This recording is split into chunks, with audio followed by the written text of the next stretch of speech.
नमस्कार दोस्तों, कैसे हैं आप सब लोग। उम्मीद है आप सब अच्छे होंगे और अपनी तैयारी को बड़े बेहतरीन ढंग से कर रहे होंगे। आज हम आपके सामने लेकर आए हैं उत्तर प्रदेश स्पेशल के जो हमारी सीरीज चल रही है टॉप 300 क्वेश्चन की। उसकी हो जाती है ये रिवीजन क्लास और ये क्लास नंबर हो जाती है आपकी 6। इससे पहले हमने इसी की जो 300 क्वेश्चन की रिवीजन क्लास है, इसकी हमने 5 क्लासेज जो है पहले करा दी हैं और ये छठे नंबर की क्लास हो जाती है इसी सीरीज की।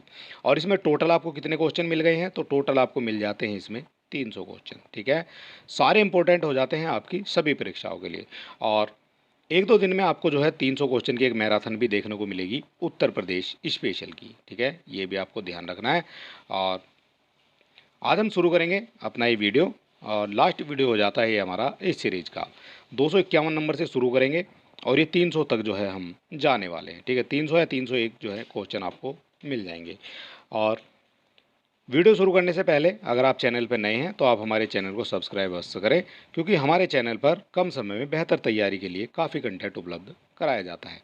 तो आज की वीडियो का जो हमारा पहला क्वेश्चन हो जाता है वो हो जाता है आपका, दुधवा राष्ट्रीय उद्यान को किस वर्ष प्रोजेक्ट टाइगर से आच्छादित किया गया था। दुधवा राष्ट्रीय उद्यान से आपका एक क्वेश्चन बनता है आपकी हर परीक्षा में और आपसे पूछा गया है इसको किस वर्ष प्रोजेक्ट टाइगर के रूप में आच्छादित किया गया था। तो ये किया गया था 1987 में। ऑप्शन नंबर डी हो जाता है आपका करेक्ट आंसर। दुधवा राष्ट्रीय उद्यान को प्रोजेक्ट टाइगर से आच्छादित किया गया था 1987 में। संपूर्ण विश्व के कुल सारस में से भारत के उत्तर प्रदेश राज्य में कितने प्रतिशत सारसों का निवास है। पूरे विश्व की बात कर रहे हैं, उसके अंदर फिर भारत की बात कर रहे हैं और भारत के अंदर भी आप उत्तर प्रदेश की बात कर रहे हैं। संपूर्ण विश्व का जो उत्तर प्रदेश में निवास करता है सारसों का, वो हो जाता है लगभग 40%। ऑप्शन नंबर सी जो है यहाँ पर इसका करेक्ट हो जाएगा। और आपको याद रखना है उत्तर प्रदेश राज्य का जो राजकीय पक्षी है वो सारस है और ये एक संकटग्रस्त श्रेणी में आ जाता है। और आपको याद ये भी रखना है कि लगभग जो है 13,000 सारस जो उत्तर प्रदेश में पाए जाते हैं लगभग। ठीक है, ये टोटल विश्व का हो जाता है 40%।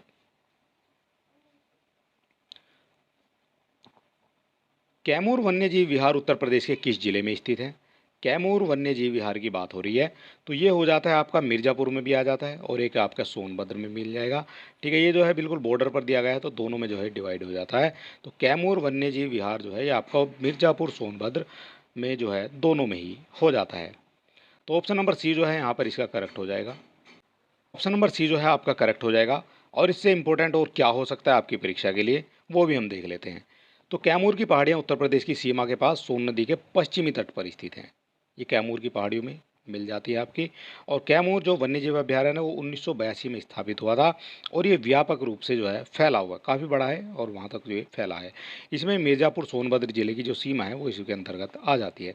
इसके अलावा एक स्टेट भी हो जाता है, बिहार में सबसे बड़े वन्यजीव अभ्यारण्य के रूप में इसको माना जाता है। ठीक है, ये जो कैमूर है ये आपका बिहार में भी लगता है और ये 1342 वर्ग किलोमीटर का जो क्षेत्र है ये आपका हो जाता है बिहार में। ठीक है, ये हो जाती है आपकी कैमूर वन्यजीव विहार। पटना पक्षी विहार उत्तर प्रदेश के किस जिले में स्थित है। पटना के नाम से जो है ये काफ़ी स्टूडेंट जो है कंफ्यूज हो सकते हैं, क्योंकि पटना जो है बिहार की राजधानी है, लेकिन पटना पक्षी विहार जो है ये बिहार में नहीं है। ये कहाँ हो जाएगा, तो ये हो जाता है उत्तर प्रदेश के एटा में। उत्तर प्रदेश के एटा में हो जाता है आपका पटना पक्षी विहार। लखनऊ के कुकरैल वन में किस वर्ष लुप्त प्राय प्रजातियों हेतु एक प्रजनन केंद्र की स्थापना की गई है। एक प्रजनन केंद्र की स्थापना की गई है लखनऊ के कुकरैल वन में। तो ये कब की गई थी, ये आपसे पूछा गया जो स्थापना की गई थी। तो इसकी स्थापना हो जाती है 1984 से 85 ईस्वी में इसकी स्थापना हो जाती है। उत्तर प्रदेश का सबसे पुराना वन्यजीव विहार निम्न में से कौन सा है। सबसे पुराने की बात हो रही है, कौन सा हो जाएगा सबसे पुराना, तो सबसे पुराना हो जाता है आपका चंद्रप्रभा वन्यजीव विहार। ये आपका हो जाता है सबसे पुराना उत्तर प्रदेश का। और ये कब स्थापित हुआ था, तो ये हो जाता है आपका 1957 में स्थापित हो जाता है और ये चंदौली जिले में स्थित है। इसका जिला भी आपको याद रखना, यहाँ से भी आपका क्वेश्चन पूछा जाता है। ठीक है, ये कहाँ हो जाएगा, तो ये चंदौली जिले में स्थित हो जाएगा। उत्तर प्रदेश का सबसे बड़ा वन्यजीव विहार निम्न में से कौन सा है। सबसे बड़ा वन्यजीव विहार आपसे पूछा गया है, कौन सा हो जाएगा। तो सबसे बड़ा हो जाता है आपका हस्तिनापुर वन्यजीव पक्षी विहार। जो हस्तिनापुर वन्यजीव पक्षी विहार है, ये सबसे बड़ा वन्यजीव पक्षी विहार हो जाता है और ये हस्तिनापुर से लेकर मुजफ्फरनगर तक फैला हुआ है। ठीक है, काफ़ी बड़ा एरिया हो जाता है जहाँ पर ये फैला हुआ है। कछुआ पुनर्वास योजना किस वर्ष से चलाई जा रही है? कछुआ पुनर्वास योजना तो ये चलाई जा रही है 1986 से 87 से। ठीक है, 1986-87 से कछुआ पुनर्वास योजना चलाई जा रही है। उत्तर प्रदेश में नवाबगंज पक्षी विहार किस जिले में स्थित है? नवाबगंज पक्षी विहार हो जाता है किस जिले में स्थित है? नवाबगंज पक्षी विहार तो ये स्थित हो जाता है आपका उन्नाव में। ठीक है, ऑप्शन नंबर ए जो है आपका हो जाता है करेक्ट। नवाबगंज आपसे पूछा जाता है और नवाब उनके हैं उन्नाव। निम्न को सुमेलित करना है और आपको बताना है कौन सा किससे संबंधित हो जाएगा। तो यहाँ जो है सबसे बढ़िया ट्रिक हमने आपको बता रखी है, एक आपको पता होना चाहिए, उससे ही जो है आप सभी जो है लगा सकते हैं। तो सबसे पहले आपको कौन सा पता है? तो हमें इनमें से पता है पार्वती अरगा विहार, ये आपका हो जाता है गोंडा में। समसपुर हो जाता है रायबरेली में। ठीक है, इस तरह से आप इसको, अगर आपको एक पता है तो आप लगा सकते हैं, लेकिन हमें सभी पता है तो हम आपको सभी लगाकर दिखा देते हैं। पहले एक लगा के देखते हैं, तो ये डी हो जाएगा आपका, डी का एक, और डी का एक दिया गया है आपका दो ऑप्शन में। इसके बाद आपका सी का हो जाता है 4 और सी का 4 दिया गया है आपका ऑप्शन नंबर बी में।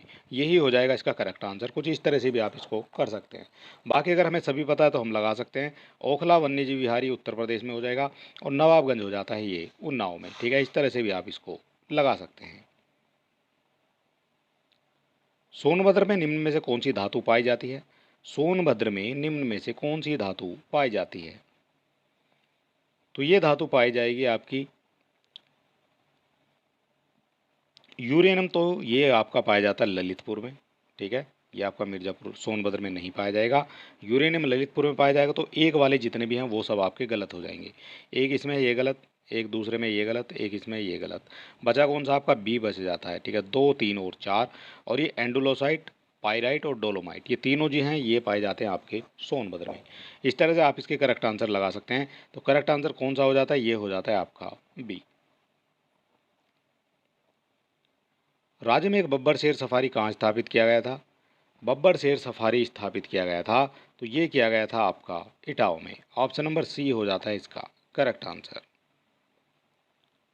सूराताल पक्षी विहार के जनपद में स्थित है। सूराताल पक्षी विहार किस जनपद में स्थित हो जाएगा, ये आपको बताना है। तो सूराताल, ताल कैसी होनी चाहिए? बढ़िया होनी चाहिए, और बढ़िया से आ जाता है आपका बलिया। ठीक है, ताल कैसी होनी चाहिए? तो बलिया ताल होनी चाहिए, एकदम बेहतरीन बलिया। इसके बाद आपका निम्न में से कौन सुमेलित है, ये आपको बताना है। सुमेलित नहीं है, नहीं वाला क्वेश्चन आपसे पूछा गया है, कौन सुमेलित नहीं है। कोयले की बात करेंगे, ले इसका जो क्षेत्र हो जाता है वो हो जाता है आपका सिंगरौली सोनभद्र। बलुआ पत्थर हो जाता है मिर्ज़ापुर में। सिलिका बालू आपकी इलाहाबाद में हो जाएगी। यूरेनियम आपका झांसी में नहीं है, ये हो जाता है आपका ललितपुर में। ठीक है, ये हम आपको पहले ही बता चुके हैं, ललितपुर में हो जाएगा। तो झांसी वाला जो है गलत हो जाएगा। आपसे पूछा कौन सा सुमेलित नहीं है, तो डी हो जाएगा जो आपका सुमेलित नहीं है। उत्तर प्रदेश के किस जिले में यूरेनियम के सीमित भंडार की खोज की गई है? यूरेनियम के सीमित भंडार की खोज की गई है, ये हम आपको पहले ही बता चुके हैं।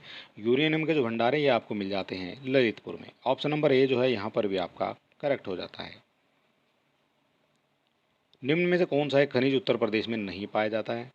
कौन सा खनिज है जो उत्तर प्रदेश में नहीं पाया जाता है? तो चूना पत्थर ये पाया जाता है उत्तर प्रदेश में। बॉक्साइट भी पाया जाता है उत्तर प्रदेश में। जिप्सम भी पाया जाता है उत्तर प्रदेश में। लेकिन अभ्रक जो है ये उत्तर प्रदेश में नहीं पाया जाएगा, और ये ही हो जाएगा इसका करेक्ट आंसर।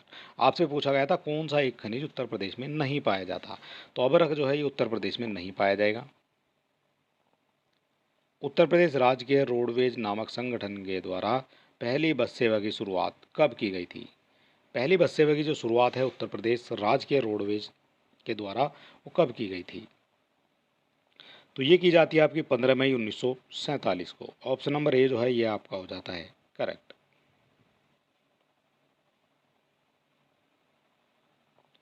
उत्तर प्रदेश राज्य रोडवेज नामक संगठन के द्वारा पहली बस सेवा कहाँ से कहाँ के लिए चली थी?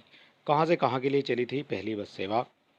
तो ये चल जाती है लखनऊ से बाराबंकी के बीच। ऑप्शन नंबर ए जो है आपका हो जाता है करेक्ट।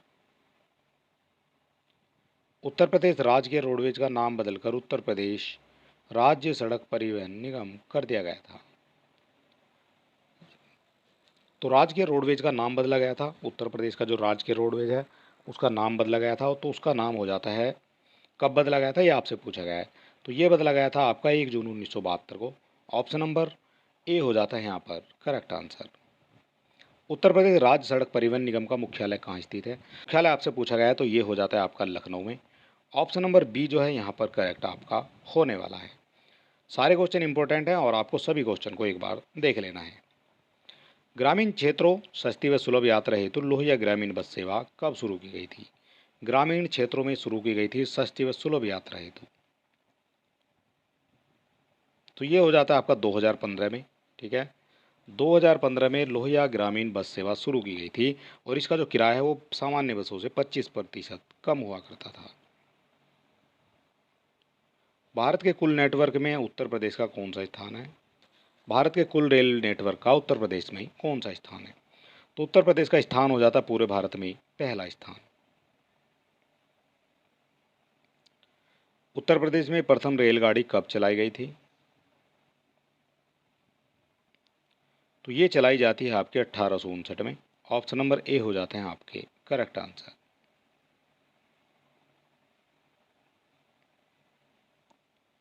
प्रथम रेलगाड़ी मार्च 1859 में इलाहाबाद से कानपुर तक ये चलाई गई थी। ठीक है, ये भी आपको याद रखना कहाँ से कहाँ के बीच चली थी, ये आपसे पूछ लिया जाता है। वर्ष 1956 में उत्तर प्रदेश में डीजल इंजन निर्माण हेतु डीजल लोकोमोटिव वर्क्स की आधारशिला कहाँ रखी गई है? तो ये जो आधारशिला है ये रखी गई है आपकी वाराणसी में। ऑप्शन नंबर सी हो जाता है यहाँ पर करेक्ट आंसर। 23 अप्रैल 1956 को डीजल लोकोमोटिव वर्क्स मडवाडी वाराणसी में आधारशिला रखी गई है।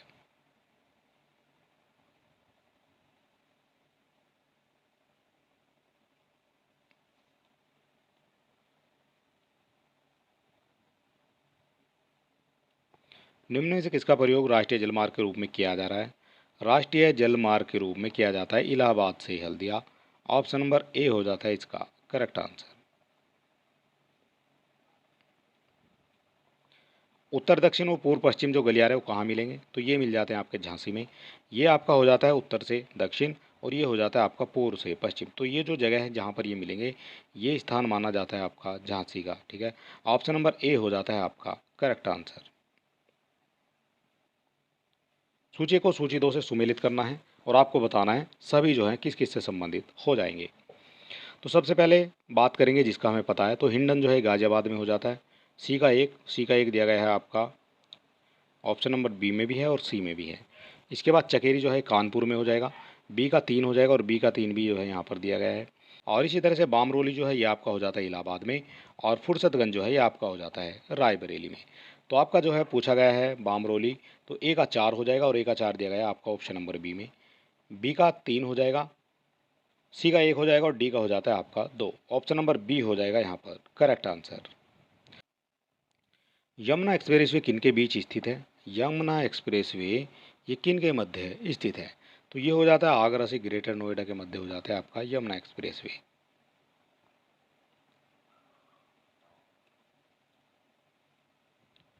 यमुना एक्सप्रेसवे दिन निम्न में से कहाँ से गुजरती है? जो यमुना एक्सप्रेसवे है वो कहाँ से गुजरता है? आपको लिखना था जो कहाँ से नहीं गुजरता है। ठीक है, यहाँ आप देख सकते हैं कहाँ से नहीं गुजरेगा, तो ये नहीं गुजरेगा आपका हाथरस से। गौतम बुद्ध नगर से गुजरता है, अलीगढ़ से गुजरता है, मथुरा से गुजरता है, लेकिन हाथरस से ये नहीं गुजरता है। भातखंडे हिंदुस्तानी संगीत महाविद्यालय का पुराना नाम क्या था?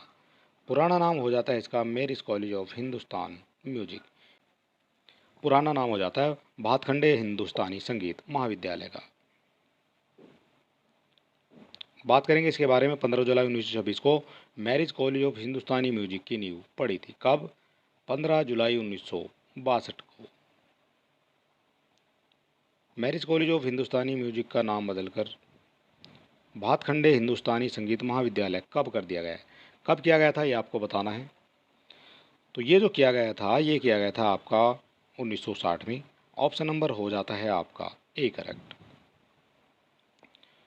और यहाँ समझेंगे 24 अक्टूबर 2000 को डीम्ड विश्वविद्यालय का इसको दर्जा दिया गया है और इसका नाम जो है फिर से परिवर्तित कर दिया गया है।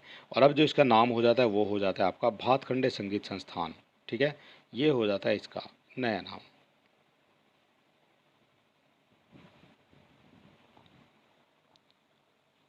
प्रदेश में राज्य ललित कला अकादमी की स्थापना कब की गई है? तो ये की जाती है आपकी 8 फरवरी 1962 को। ऑप्शन नंबर ए हो जाता है यहाँ पर करेक्ट। भारतीय हिंदू नाट्य अकादमी लखनऊ की स्थापना किस वर्ष की गई थी? भारतीय हिंदू और नाट्य अकादमी लखनऊ की स्थापना की गई है, ये की गई है आपकी 1975 में। ऑप्शन नंबर सी हो जाता है यहाँ पर करेक्ट आंसर। श्रृंखला में आपको मिलने वाले हैं टोटल 300 क्वेश्चन। सारे क्वेश्चन आपकी परीक्षा के लिए इंपॉर्टेंट हो जाते हैं।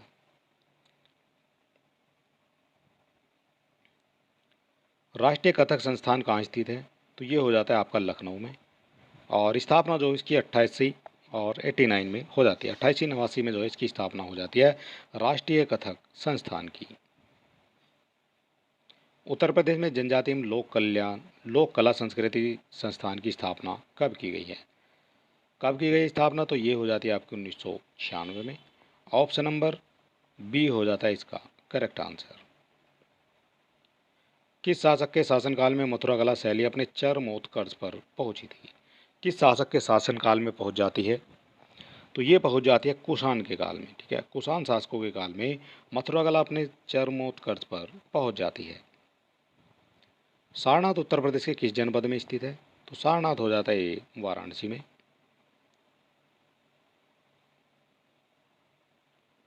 अयोध्या और संभल में मस्जिदें किसके द्वारा बनवाई गई थी?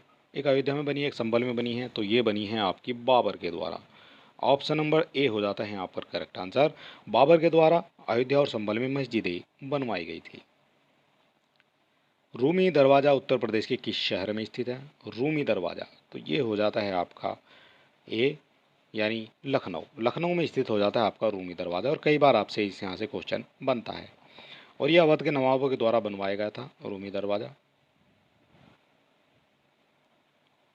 किस मुगल शासक के शासनकाल को मुगल चित्रकला का स्वर्ण काल कहा जाता है? स्वर्ण काल कहा जाता है शासनकाल को, तो किसके शासनकाल को कहा जाएगा चित्रकला का स्वर्ण युग? तो ये कहा जाता है आपका जहांगीर के शासनकाल को चित्रकला का स्वर्ण युग कहा जाता है।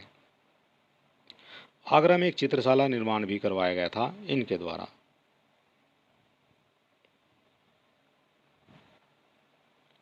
उत्तर प्रदेश के किस शहर में जैन चित्रकला का विकास हुआ है? जैन चित्रकला का जो विकास है ये हो जाता है आपका मथुरा में। ऑप्शन नंबर ए हो जाता है यहाँ पर करेक्ट। सन 1911 में कला एवं शिल्प महाविद्यालय की स्थापना की गई थी।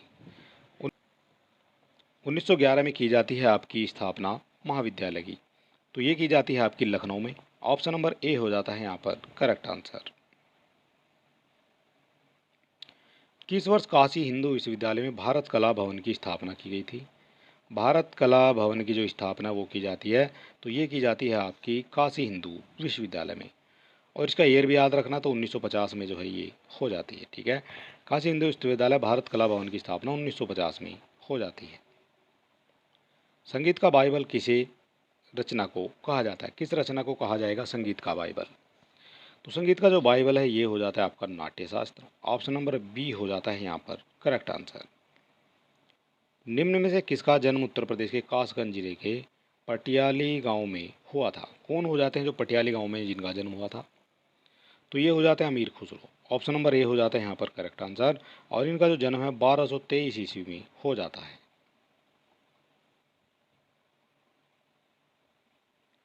निम्न में से किसने तबला व सितार का आविष्कार किया था? तबला और सितार का जो आविष्कार है ये किया जाता है आपका अमीर खुसरो के द्वारा। कई बार यहाँ से क्वेश्चन आपका पूछा जाता है सभी परीक्षाओं में।